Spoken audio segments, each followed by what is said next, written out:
Hey, welcome everyone to Fletch and Loaded. My name is Tony Gershon. Across from me is Loaded himself, Mr. Josh Williams. What's going on, guys? How are you today? Hopefully well. Yes, and he is back this week for episode number 5. Whoop, whoop.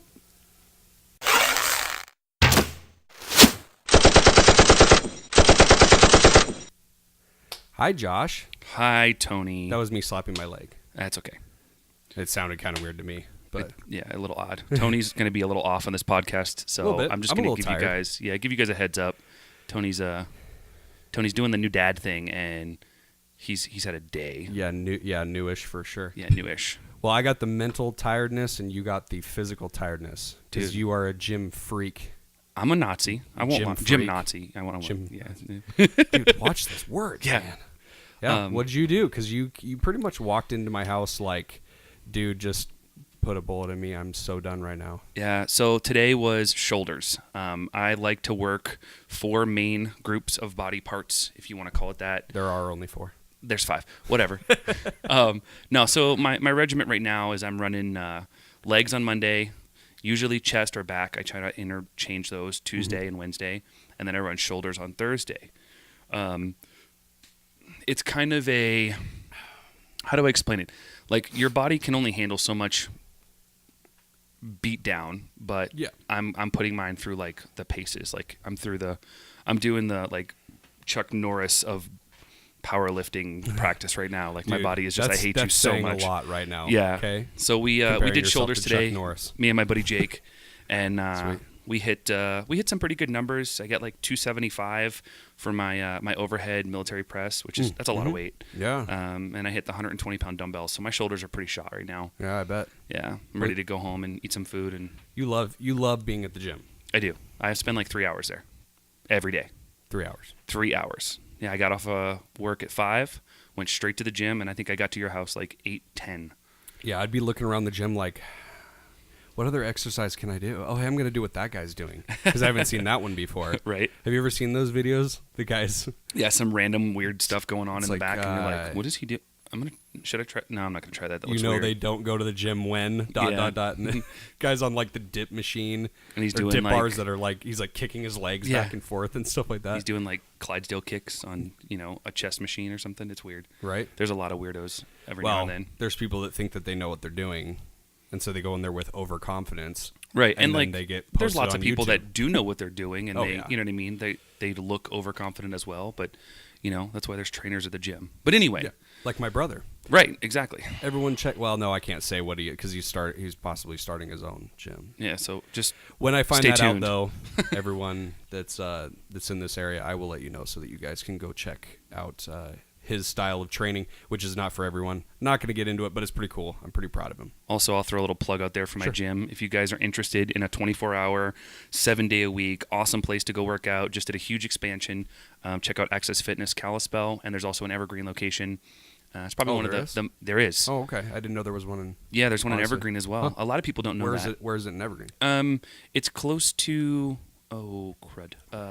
This sounds weird. By Little Caesars. It's like a pizza place, and then like a block down. Yeah. It's in that little business ranch. Yeah. Oh, okay. Maybe I've seen it just passing by. All the people that aren't in the valley are like, "What the crap? Yeah, what are they talking about?" But anyway, it's a really nice gym, and if you guys are looking for a place to work out, I highly, highly recommend it. I've been going there a little over a year now, and I've tried like every gym in the valley, and this one I have found the people are super, super, super nice. They're very helpful. If you have questions, like they won't charge you money to answer a question where like some gyms you're like, hey, am I doing this right? They're like, oh, we can set you up with a trainer. Yeah.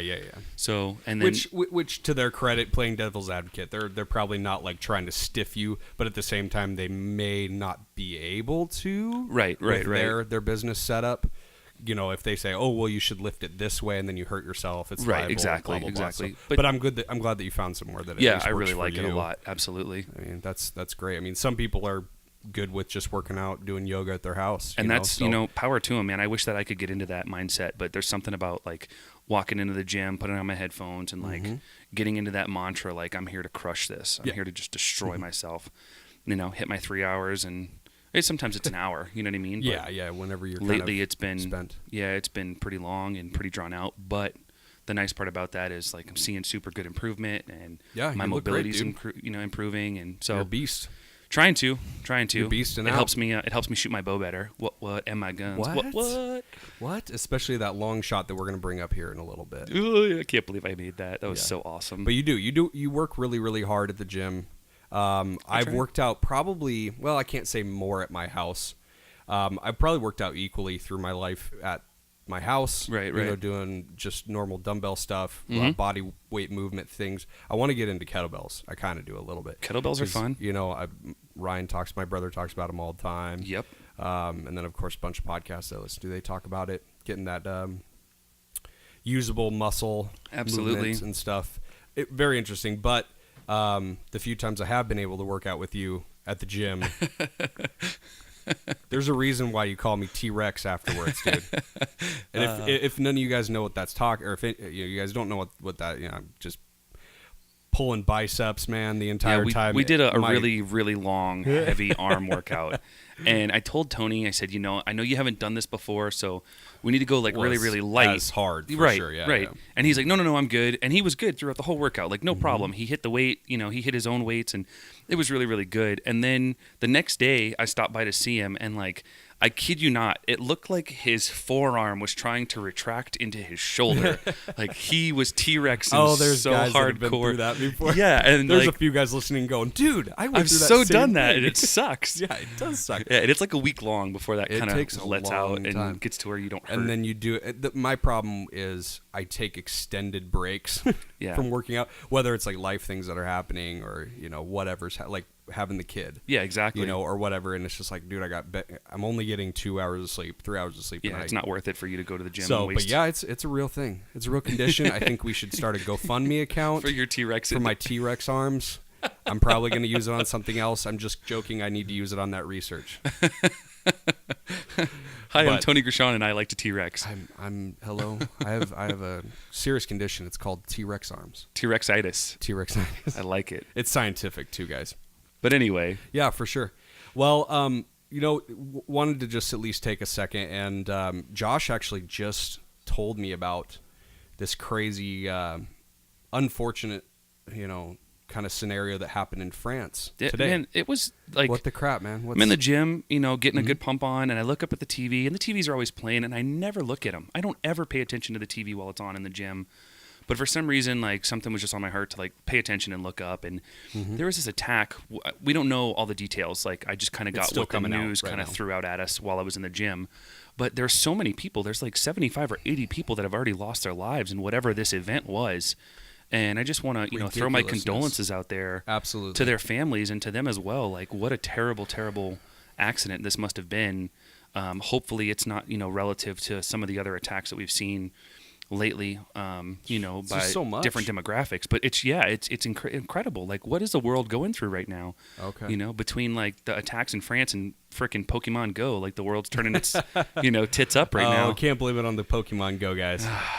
They like having their fun with what they do. I'm terrible. But that, on the other hand, especially we, on a serious note, we do want to, our hearts and prayers and everything go out to, of course, the families and people that went through this terrible incident.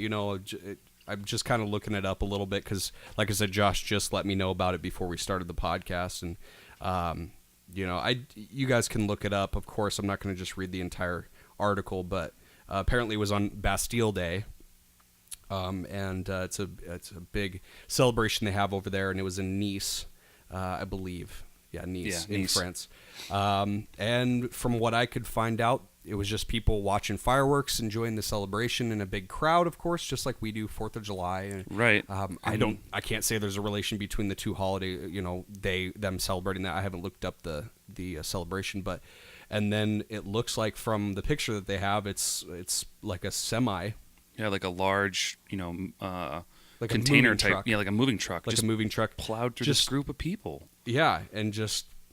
What a terrible thing. So we send out our condolences to the families of the people that are, that were unfortunately part of that and lost their lives and were injured.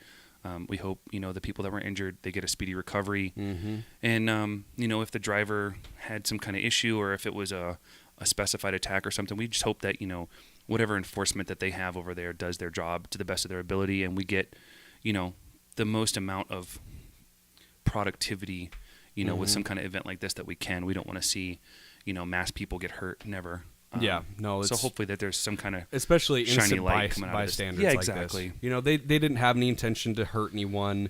They weren't going against ISIS or anything crazy like that. Right. They were just. I do see a lot of. of things on the article referencing all of France is under threat of Islamic terrorism and fight against terrorism and stuff like that. So. I don't know. Who knows anymore what things are related to what? You can say something in the name of this and that, and it's always just it's crazy to think about what people's motives are, right? In situations like this. It's insane to think what I've had this conversation with some of my vet buddies before, and like what human beings are capable of doing to other human beings is it's incredible, man. Like it's wild. It's wild for sure. Well, and the fact that anyone can just choose to be evil. Yeah, it's a choice. Totally. And I don't know if everyone. I mean, people understand that, but it's almost like they turn a deaf ear to it. Yeah, definitely a blind eye. Blind eye, yeah, to it. It's. I don't know if it's an ignorance is bliss kind of situation where people go, if I don't see it, then it doesn't exist. It doesn't exist in my world. Which I understand because there's people that are very sensitive, and that's okay. They don't need to know about that kind of stuff. But being aware of the fact that there unfortunately are evil people out there, and they're just psychos. Yeah, they're just psycho people. And that's one of the things that Tony and I we converse about a lot. When Tony started talking about he wanted to do his concealed carry, and the first thing I asked him, the first question I asked is like, why do you want to conceal carry? And he's like, I want to be able to protect my family and my friends and the people with me.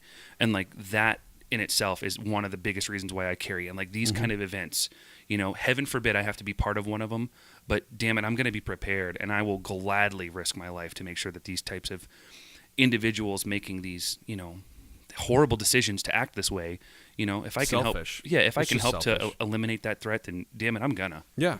No, yeah, exactly. And that's, there's not really, in times like this, there's not much you can say. No. Because there's no words that will create a better feeling than what there's no you're gonna have staple to just statement that you can say to make it all better. Yeah, you're just gonna have to mourn through it. But in the long run, we, like I said, we and Josh and I both agree, we give our condolences to the people that were injured in this, to the families of the people that they lost their lives and stuff. We hope and pray that you guys really just have some peace and comfort through this, and hopefully I again don't know what to say, but hopefully it all works out in the end, whatever that means for those specific people. Yeah, absolutely. So, well, we're going to try to push forward, I think, and talk about something a little more upbeat. Life goes on. You got to make it go on. So I'm going to throw this out there. What's up?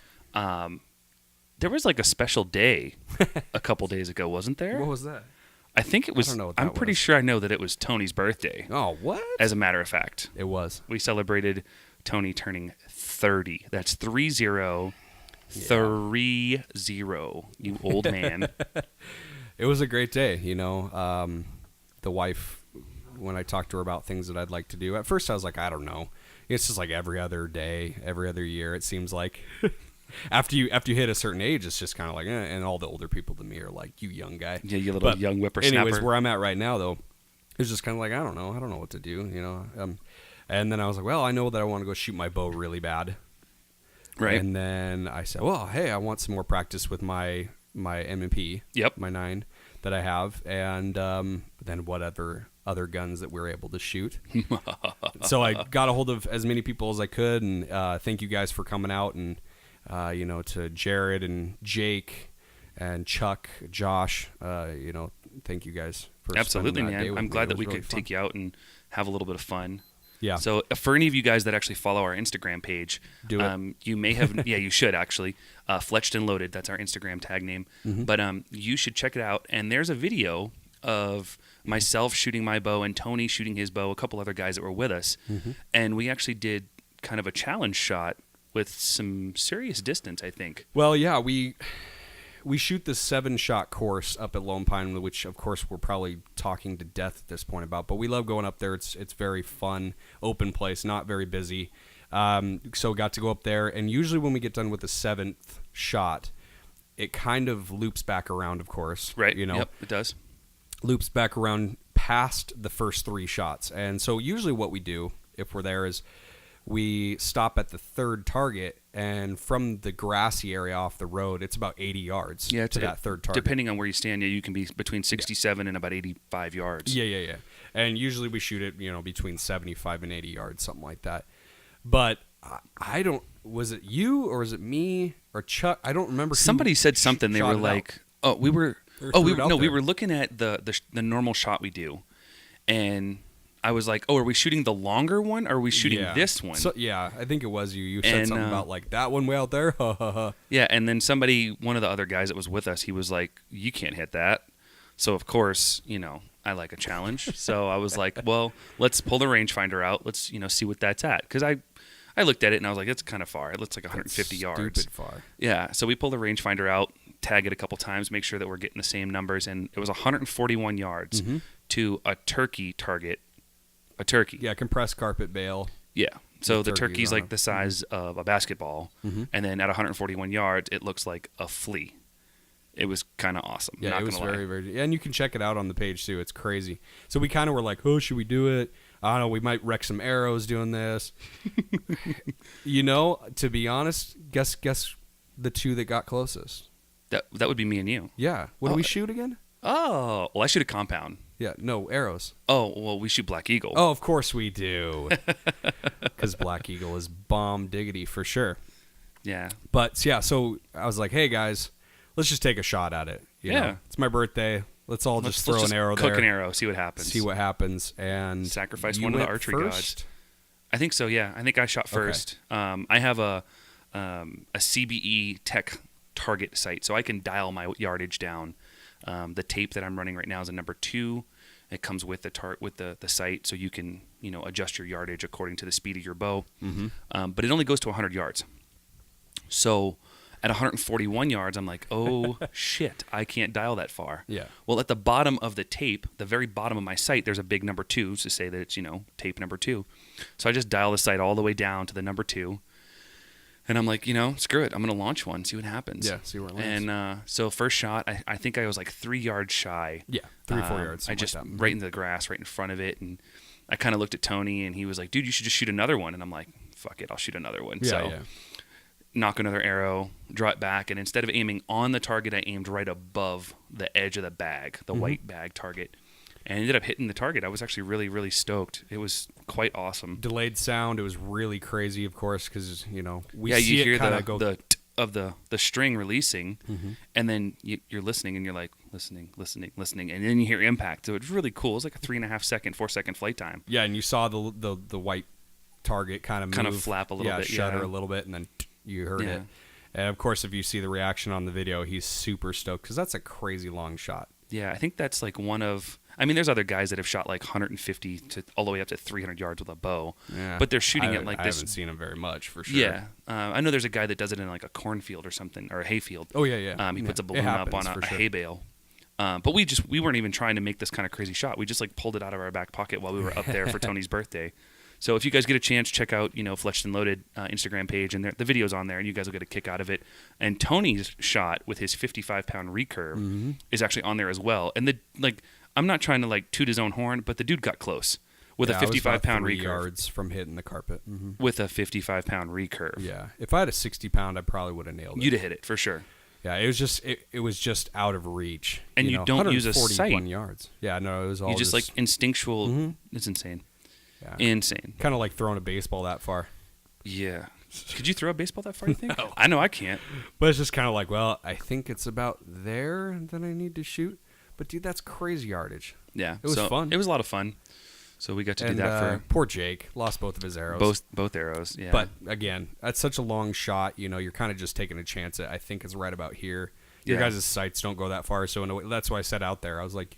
In a way, you guys are kind of shooting like I do. Yeah, exactly. I think it's right about here that it's somewhere in that neighborhood. We just kind of have to hope for the best. Yep, exactly. But yeah, it was a lot of fun.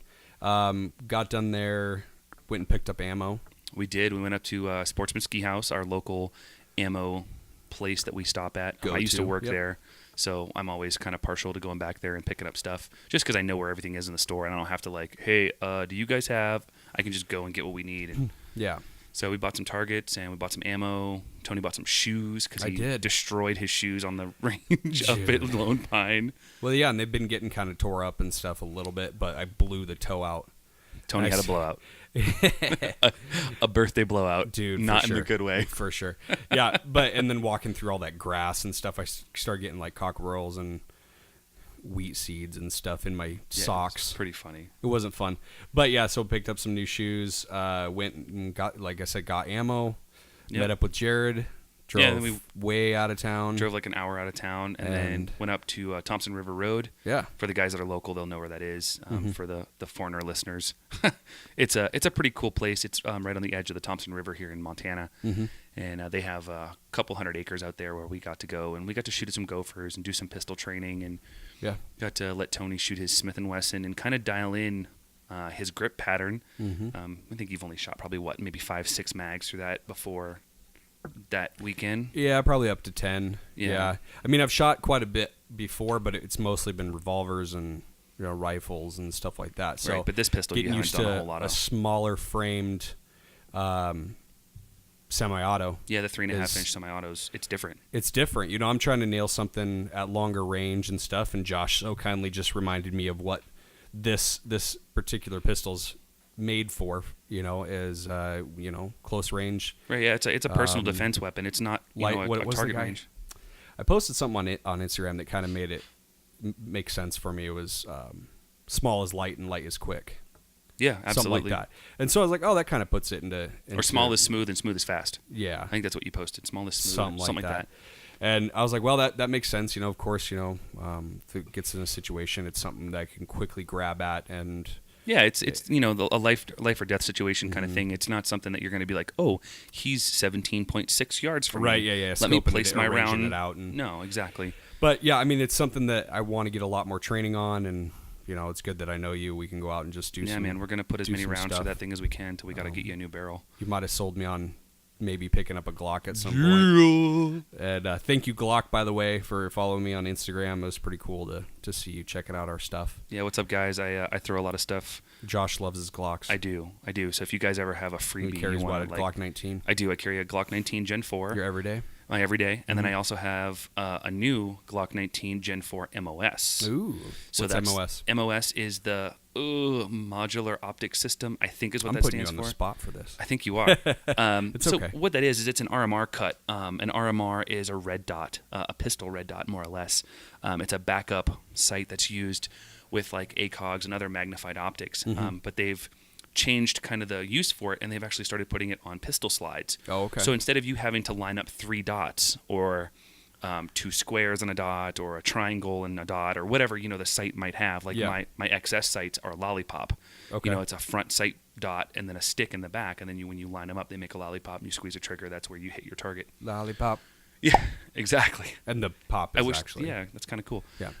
But anyway, so the new modification. We should add a gun sound in there, a round going off. Yeah. Anyway, sorry, go ahead.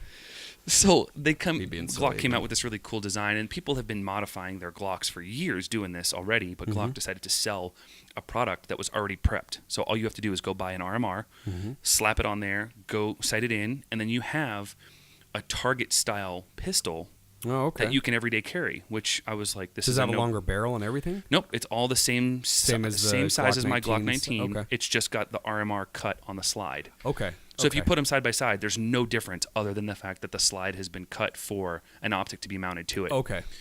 So it's kind of cool. Gotcha. I know a lot of people may be listening thinking, why would this dude want to carry a Glock 19 with an RMR on it? I've been carrying Glock for going on 2 years now, I think. I used to carry M&P, and I've carried other pistols before, just trying to find that happy medium. And I went through a training with some guys that I was deployed with overseas. They were part of an SF group, and they taught me a ton about why they use Glock and why they chose to use Glock, because they had an open invitation, Beretta, SIG, whatever they wanted to use. And one of the things that they taught us was like, Glock will fire in any condition. So that was one of the biggest reasons I was like, okay, well, if it's an everyday carry, it's going to get dusty. It's going to get full of lint because your clothes always produce lint all the time. All over Sweat. fiber from your clothing and stuff like that. And I wanted something that was going to be super, super, super reliable. So I decided to go with Glock, and I learned how to shoot a Glock. Gotcha. Not everybody can just pick one up and shoot stuff and hit stuff. Sight picture's a little higher when you pull it up, right? It is, and it's different. Okay. It's got more of a downward grip pattern. People won't understand that unless they've held one before. No, it's okay. But it's something that you get into. Like you when you get into a Glock grip and you learn how to correctly hold it, you find like this really happy spot. And for some people, Glocks are really thick, or they're really thin, or they're too wide, or they're too deep. That's just learning how to regrip your pattern, which at some point when we get some video stuff going on, I'll do some demonstrations and stuff, and I'll kind of explain. But anyway, I think I might have converted Tony over to shooting a Glock. He got to shoot my 19. Sure. Yeah, it's nice. And he really enjoyed it, and he was a lot more productive in his grouping. Because it does have a slightly longer barrel. It's got a 4-inch instead of a 3. It's got a bigger frame. He's got big hands like I do. It's easier to grab onto. It's easier to control. So it's got some benefits to it, but it is a bigger pistol to conceal. So unless you're a big guy, I'd say 175 pounds or better, you can carry a 19 and nobody will know. For the smaller guys, the Glock 43, the single stack 9mm. Stacks, yeah. That's one of the best ones to go with. Is a single stack. And yeah. It seems to work pretty well. I'm getting used to where it's sitting, though. Yeah. We were working on some positioning here before we started the podcast. It was very interesting. Yeah, you seem to carry pretty well about the 3 to 4 o'clock area. Yeah. Apex is just not something that I can carry well. No, I don't know why. It just doesn't fit me. Well, big guys, dude. Yeah, and it's uncomfortable for me, and I don't feel as confident with drawing my pistol from the Apex position, or even from the lower back position. I don't feel comfortable with that. I really enjoy pulling from my 3 o'clock, my strong side. Yeah. Where a holster usually would be on the outside of your pan anyways, right? Right, and that's where I carried a holster with an exterior pistol in the service for 6 years. So. Well, there was a guy that I was actually watching when I was looking up getting into concealed months and months and months ago. I've been thinking about, of course, like I said on the last podcast, getting it a couple years ago. I started going, should I really do this? I really want to, but I want to take time on it, which I recommend to anyone that's thinking about doing it. Don't just make it a snap decision. Really think about what your uses are going to be for it. Spend some time with it. Through taking this class that I did the day before my birthday, a lot of it was already known on my part because I've handled and shot firearms before. Right. Well, you've shot with me before as well. Yeah. And but one of the biggest things that I took away from it that just kind of reiterated was the fact that this is last ditch effort call in a situation. This is the last thing you ever go to as far as feeling threatened. Someone running at you in different situations saying that they're going to harm you, and it's imminent bodily harm or death in those kind of situations. It was a good class to take, but you have to realize you're taking on an enormous responsibility with carrying a firearm. Yeah, it's a huge responsibility. I mean, which a lot of people don't understand. Effectively, you're taking what I would consider the opportunity. No, opportunity is not the right word. The possibility that you may have to end another life because it is trying to end yours or someone else's. And that's a huge thing to swallow down. Like you got to go home and sleep on that. If that event happens and you have to go into that mode, that's a hard thing to take down. So, and not to mention he kind of told us how the law reads out a person with a concealed carry. You're in no way, and this was just kind of eye-opening to me, you're in no way above or higher than any other pedestrian as far as the law goes. Exactly. All it is that they expect you to be responsible with a firearm. They expect you to be more responsible than everyday other, normal pedestrian or person. civilian. Yeah. Yeah, exactly. So I can't say civilian because of the fact that there are military personnel out there. Well, but you know what I mean? Any other bystander. Exactly. Whatever. Exactly. So that was super interesting. And yeah, I mean, that class was very good.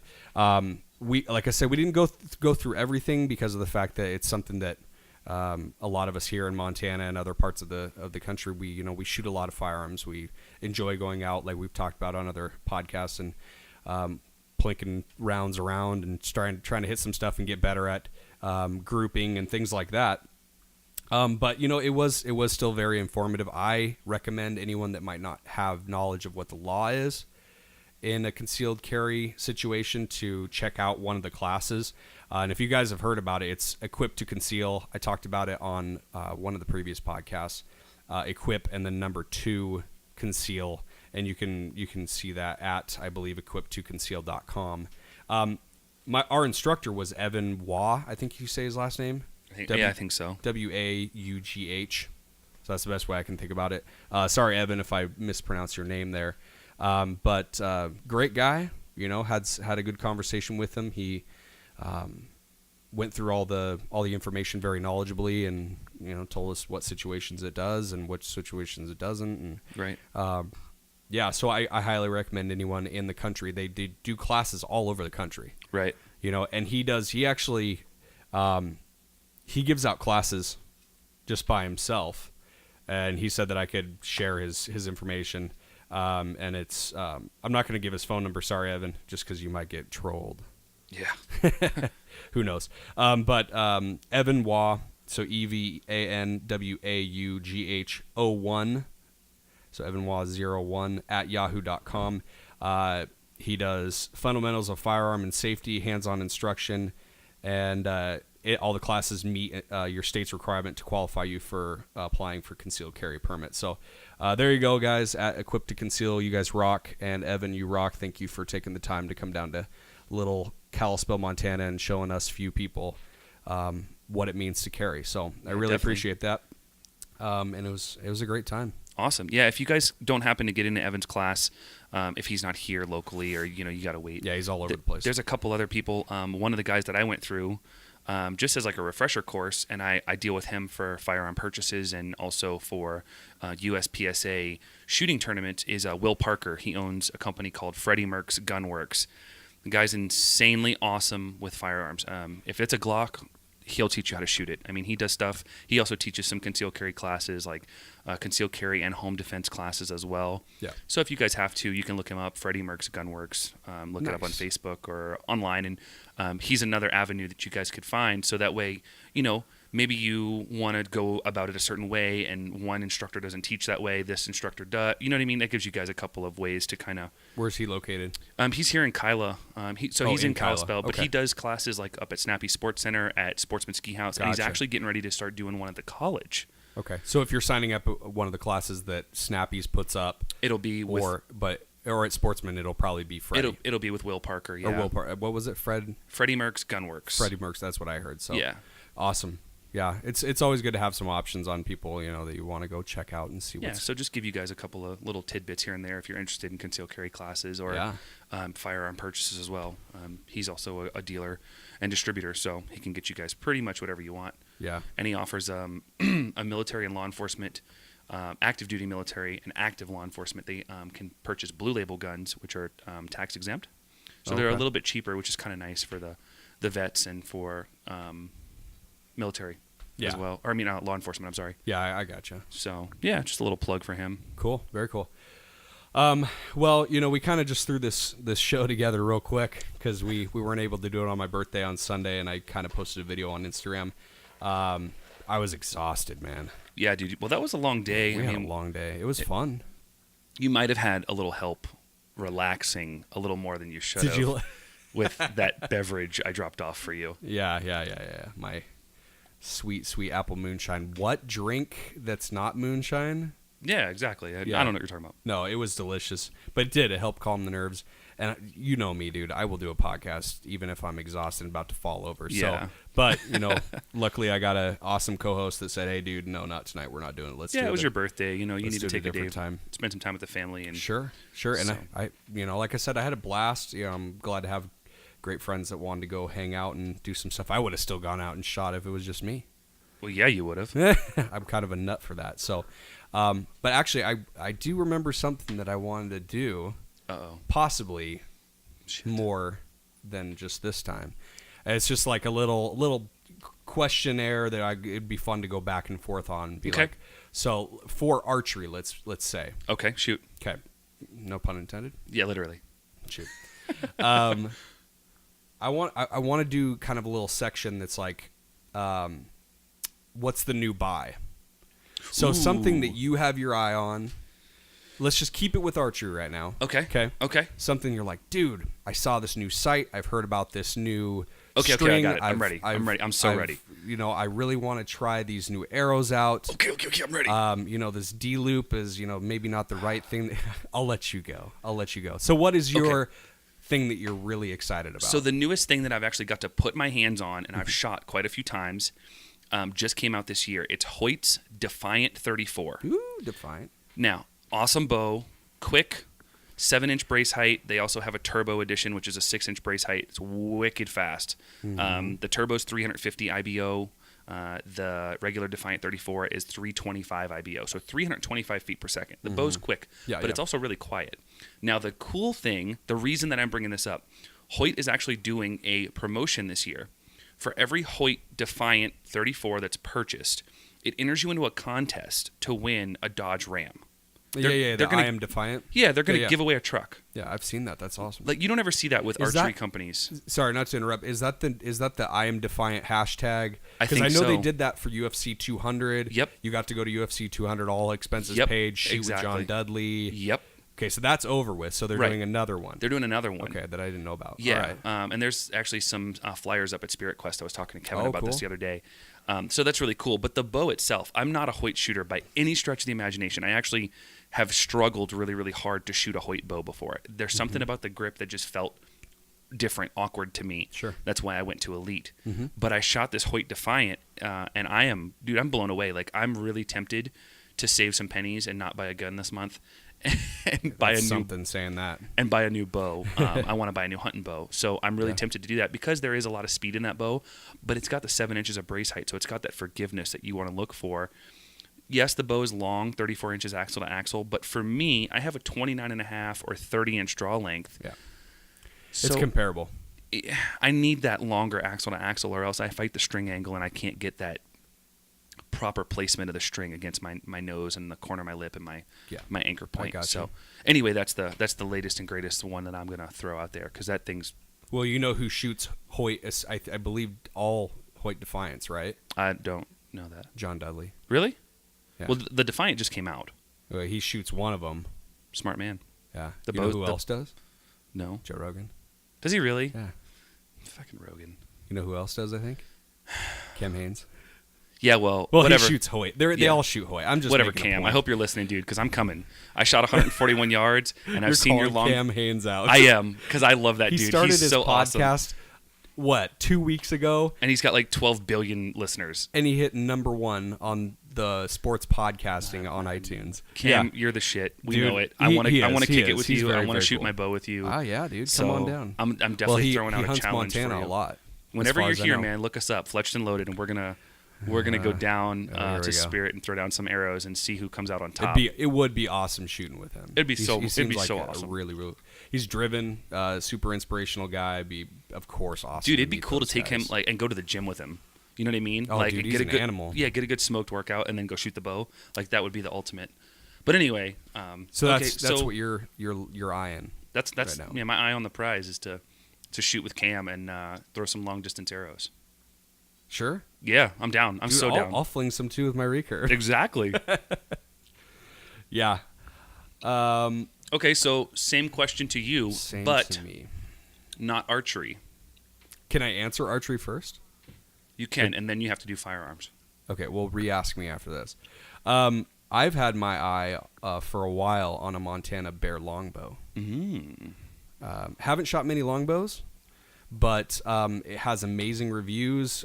Tons and tons of people shoot it, which is kind of like, I don't know. For me personally, I like shooting things that not a lot of people shoot. Right. I don't know. It's my personality. Yep. But man, I mean, this thing is smooth. Everything I've seen Jeff Kavanaugh shooting it, his kids shoot it. Bear Montana, Bear is an amazing company. They make incredible longbows and recurves for sure. They do. So I've had my eye on that for a little while. It's actually in a good price range. I don't know, just something I've had my eye on. Cool. Trying to think of what the other thing I was. Oh, probably a new takedown.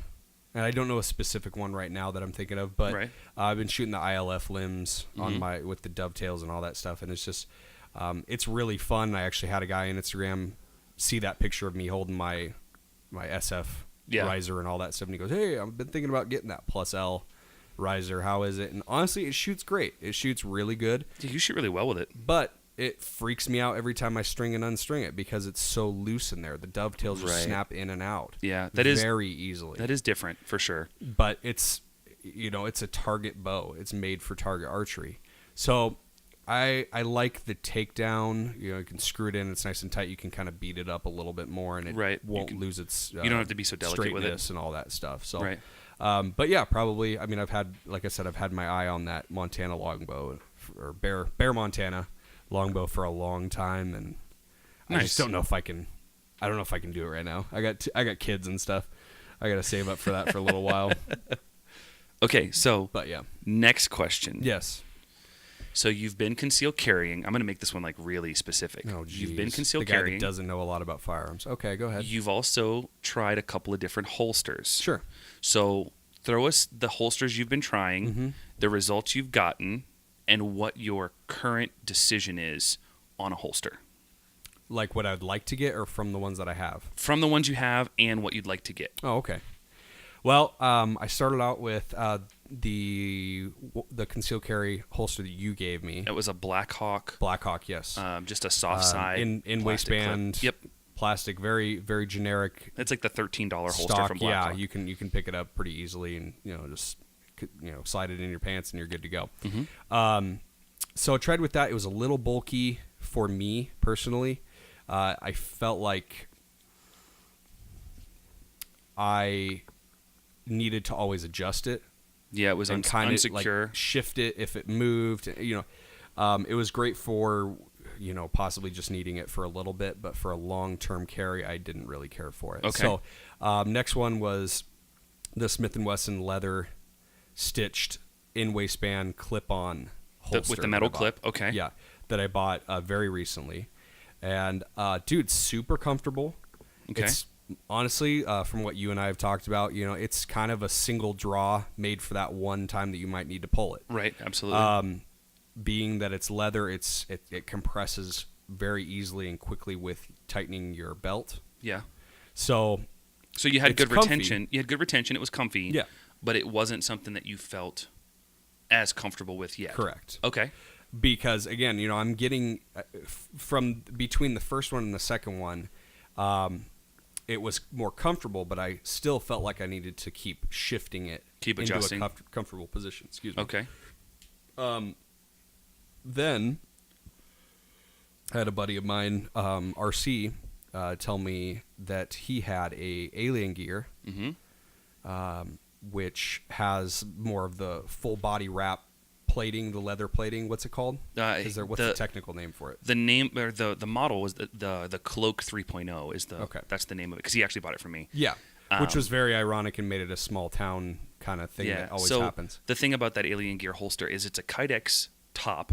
Yes. Or a Kydex shell, I'm sorry, with a neoprene, and it's got a very thin metal plate inside of it with a leather backing. So when you actually put the holster into your pants, it gives retention to the actual firearm without using your belt. And then once you put it on your body and tighten your belt down, that metal plate actually starts to form to your hip. Yep. So you get repeatable. And I'm wearing it right now, and it's very comfortable. You get repeatable placement, and it doesn't move on you, which is pretty much what they were going for. Yeah, and with some of the models, you're able to cant. Correct. The gun firearm. position, forward, back, up and down. This one didn't have as many adjustable positions. I think it's got like 3 or 4. Yeah. No, 2. I don't remember. I only wore it once. Few different, but the cool thing was I was able to check out 3 different positions on height. Right. So it's set on the lowest setting right now. It's able to be able to fit down the waistband a little bit to further. reduce profile. Correct. Yeah, printing, I think you call it, Yep. right? So that's been the one that I have just picked up, and I enjoy it probably the most. Okay. The Smith & Wesson leather stitched one that the clip on is probably going to be more for need to quickly grab it. Yeah, heading out the door. Yeah. Don't have time. Like, oh shit, I'm late for work. Yeah, I can pretty much just stuff it in the back, my 3 o'clock, 4 o'clock position, and be good to go. Nice. If I needed to quickly grab it. Of course, the one that you have that you've had me wear, of course, you jerk, that I love, is the Galco King Tuck. The Galco King Tuck. That's right. That's the one that I carry my Glock 19 And, with. It's also a Kydex and split grain very leather. very similar. It is. Style of It is a of similar in-weighted style. span. Yep. It's a combination style, but it's got a few different amenities to it. It also has adjustable cant, and it also has adjustable height on the actual holster itself. The nice part about the reason I decided to switch to it, I carry 2 different holsters all the time. I switch between them every day, so I don't ever get settled.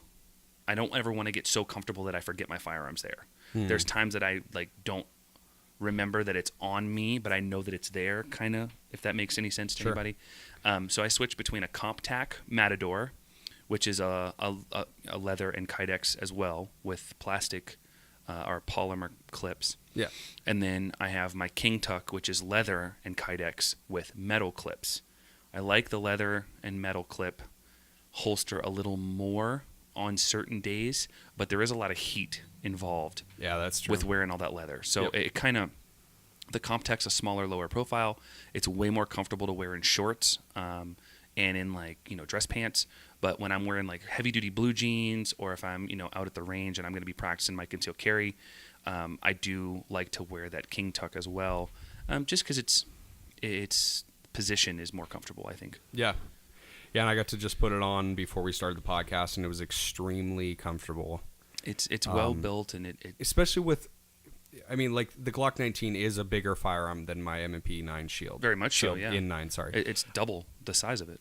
And I put it on, and honestly, it felt the same. Mm-hmm. It felt like a single stack. It didn't feel like it was super bulky. Right. I would have had to get used to the draw on it because it sits. Well, my shorts that I'm wearing didn't really help the matter, but it seemed very comfortable to be able to wear and draw from. Yeah, and it's changing pistols, it'd be something you have to get used to, but for you to say, hey, that actually fits, it's comfortable. I mean, learning a draw cycle is a few turns, of rotation. Yeah. Mm-hmm. It doesn't take a whole lot of time, and once you possibly will convert to Glock, then that's probably that might be the road you end up going. You're so confident with that. I love it. I can't. It's weird, man. I used to be a very predominant Smith & Wesson or SIG shooter, and I would always be like, people would be like, oh, Glock this, Glock that, and I'd be like, meh, I don't know. Well, I think the biggest issue was what you pointed out. The Right. sight picture was off when you'd pull it up. Yeah, it would always be front dominant sight post high or front sight post low, and I could never get a good sight picture. I was always fighting my own hand until I learned how to hold the damn thing correctly, the way that it was designed to be held. Mm-hmm. Not that I have bad holding posture at all, but I needed to be shown the best way to do it. And now that I've got it, I mean, you saw some of the targets I was shooting. I mean, my groups are pretty tight. Yeah, they're not bad at all. I don't have a whole lot of issue with it, and that's at different distances as well, moving as well as transitioning between hands. So it worked out pretty well. Yeah, it's great. Well, for my buy that I would say for a firearm that I have my eyes on is probably a 12 gauge at this point. So you shot that Winchester XSP that I have. The Winchester you have. And I'm torn between wanting a home defense 12 gauge, like a TAC, right, or something I can maybe go shoot clay targets with, go duck hunting with. I probably want to go for more of the duck hunting style right now because I already have a concealed carry. I have a weapon on me. Yep. That's just my position on it right now. So I don't know, something inexpensive. I haven't really shot or shopped around much for a 12 gauge, but pump action. Nice, yeah, like a Remington 870, like a Mossberg Remington 500, sure, Winchester XSP, Benelli Nova. They're kind of in that $500 and under range. Yeah, all of those models that I just something that's reliable but not super stinking expensive. Yeah, absolutely. Yeah, and, so well, if and it's I'm still learning that stuff too. And it's fun. It's fun learning. Like I said, doing this podcast is great opportunity for me learning and all that stuff. Especially learning more about firearms. And real quick, what would be your next something that you're like, geez, I need to get that? I know it's probably a ton. You're kind of pulling out of the fishbowl at this point, but okay. So something real quick. The one thing that I want more than anything right now, I've got to train with one a few times, and I really, really, really, really, really, really want one. If IWI is listening, please, dear God, send me one. I want a Tavor. I want an X95 Tavor. Okay. What's that? The Tavor is a bullpup style AR-15 Okay. platformed rifle. So it doesn't look anything like an AR-15. Doesn't look like anything like an M4. But it shoots a 5.56 or 2.23 round. Gotcha. The way that the firearm is designed, all the weight is in the rear. Whereas with an AR-15, it's kind of forward. Nice. Mm-hmm. So all the energy is directed into the shoulder so that you aren't receiving a lot of recoil because the weight's already back there. Sure. And it shoots AR mags. I mean, it's a much shorter profile of a rifle. Most AR-15s, you're looking at a 16-inch barrel plus the upper receiver and lower receiver plus the buttstock and buffer tube. The smallest you're going to get that thing down to is maybe 22 inches legally compressed down. It's probably not even that short. Yeah. But it's more like 20, probably like 28 to 29 inches. The IWI Tavor is like 18 inches in total because it's completely compressed. Yeah, all the guts, if you want to call it that, of the rifle are compressed into the rear, so it's like 6 inches there plus the barrel. So it's a great small tactical rifle that you can shoot and be very accurate with. And it's not going to reach out to 900 yards or anything crazy like that. But sure. For something, for home defense, if you didn't want to have an AR-15, the Tavor would be like a brother or sister to it that you could use and still shoot the same projectile round, and people would see it and they'd not be like, well, what the hell is that thing? You know what I mean? Mm-hmm. So that's my next purchase. That's your, ooh, I want it. Yeah, they're like $2,000. Oh, jeez. But it's worth every chump penny, change, dude. Whatever. You got that kind of money. Yeah, that's cute. Or they could just send you one. Yeah, you guys totally should if you're listening. I don't know why you'd be listening to this, but if you are, no, they will. They'll listen to it for sure. We'll get a hold of them. Yeah, I wanted to kind of give a shout out to some guys that I found on Instagram, and they're not as popular as they should be. Well, let's personally try to help them out. It's spectrain_NC, so I'm guessing it's North Carolina. Probably, possibly, okay. Maybe. And these guys run videos on firearm training, shooting inside of a vehicle, through a vehicle, in situations where you would be out on foot needing to cover fire to get back to your vehicle where maybe your primary weapon is or something like that. A bunch of different information on reloading tactics and I don't know, guys. I mean, just tons of stuff. I think they're Marines. Sorry, guys, if I mispronounce on what branch of the military are. But there's one of the guys has a "Don't Tread on Me." Yeah, D-Tom, baby, what's up? In his garage, and he's practicing pulling from his concealed carry. One of the guys concealed carries Apex. Okay. Other guy looks like he carries almost like almost on his spine. Maybe like 4 o'clock position. I don't know. It's really hard to kind of tell because he's pulling from inside of a vehicle and so he's reaching back. But right. Another cool thing that they do is they'll do like when we've talked about creating a stressful situation, doing burpees or something. These guys have the body bag weights. Right. And they'll do, what's it called? Where you're like grabbing it down almost like a deadlift and then you're flipping it over. Like a clean? Wrist, I guess. Yeah, like almost like a clean. But they're doing 10, 15 of those. Okay. Running up, loading in their magazine, doing some different fire drills and things like that. Cool. And then running back and doing some more. I mean, just, guys, there's a ton of really cool information that these guys have. And again, it looks like it's by Chris and Dan are the two guys. Okay. And just if you guys are looking for them, their description says "Defense for Life for Everyone." And then they have a website, www.spectrainnc.com. And yeah, just find them on Instagram, man. They got some great videos. I've been just watching them, like binge watching them. Awesome. Well, that's good that like you can crazy cool stuff. Catch a little bit of info from somewhere else, which is nice. Yeah, of course, and a lot of cool information. Like I said, spectrain_NC is what they are on Instagram. But they do a lot of situations. Yeah, shooting through a vehicle or bringing the person down. That's if you have the opportunity to ever go to like a tactical training environment, that's probably one of the most rewarding things you'll ever get to do. I have a friend. He's also one of the instructors. His name is John. I'm not going to leave his last name for security purposes, but he's one of the trainers at NITC, National Infantry Training Center. Yep. If you're interested in learning some tactical training or infantry tactics, Look that up. He's also on Instagram. That's probably one of the best schools that I've ever heard of. I haven't had the luxury of going to it yet, Sure. but that's my plan. Probably the end of summer, I want to go and do one of his tactical schools. And they do everything from land navigation, pistol training, rifle training, terrain association, movement to contact, react to contact, Yeah. vehicle work. I mean, they do a little bit of everything. I mean, they even did. I was watching one of the videos. They did some helicopter training where they came in from a helicopter, egressed the helicopter, and actually did live fire action on the objective while they were moving in the helicopter. I mean, some really cool stuff. Yeah. So crazy situations and scenarios and stuff like just that. but that's like stuff that they experienced while they were in the service. So they're trying to relate that so the civilian market can kind of get a for instance as well. Yeah, get the education like we're always.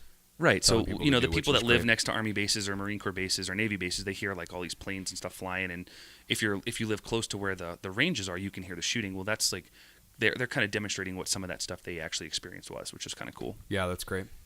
Cool. Well, I think we're out of stuff for this time. Yeah, I think so. But man, it was fun being able to have you back this week, and hopefully we can just do another one on Sunday. Yeah, absolutely. Sorry that I was gone, guys. Had some personal stuff came up and had to take care of with work, but should be back in full swing. I let them know that you were from now being on. a savage and getting things done. I was savaging hardcore. But cool, guys. Thank you so much for listening. Really appreciate it. Still figuring out the style of our show and what we'd like to do, but we have a blast talking about archery and things that are going on around us. And again, if you guys have any questions or really cool stories, things that might have happened, we'd love to be able to read those and talk about them on the podcast. It'd be great. You can always hit us up on Instagram, Fletched and Loaded. Josh is at Inked Up Josh. And then we do have a Gmail account that you can email me at fletchedandloaded@gmail.com. What else?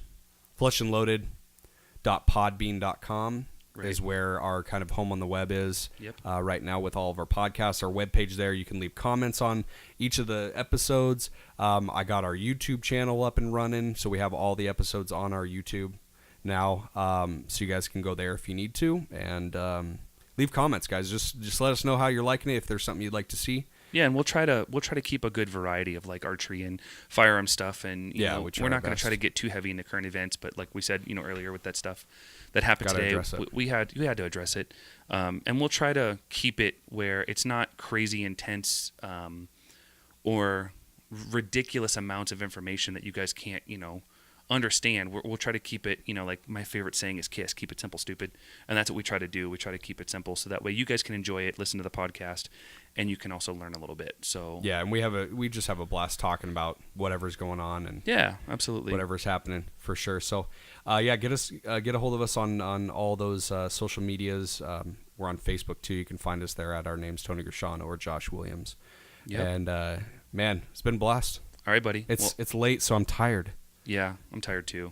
The gym's kicking my butt, so I'm like draining here. Yeah, cool, guys. Well, thank you again for listening. Thank you to all the truck drivers out there that are hauling the roads and listening to our awesome voices, of course. Our rantings. Our rantings that we have a blast doing. So, and all you other guys that are out there, guys and girls that enjoy our podcast, thank you again so much. You guys make us go, and we have a blast doing it. So let us know how you're feeling on it. All right. So till next week, or I guess this Sunday, we'll do episode 6. All right, guys. So yeah, shoot straight, guys. All right.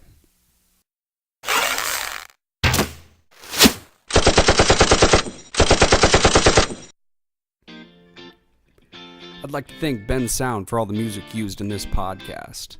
If you need some music for your project, go ahead and go over to www.bensound.com. That's www.bensound.com. Thanks very much.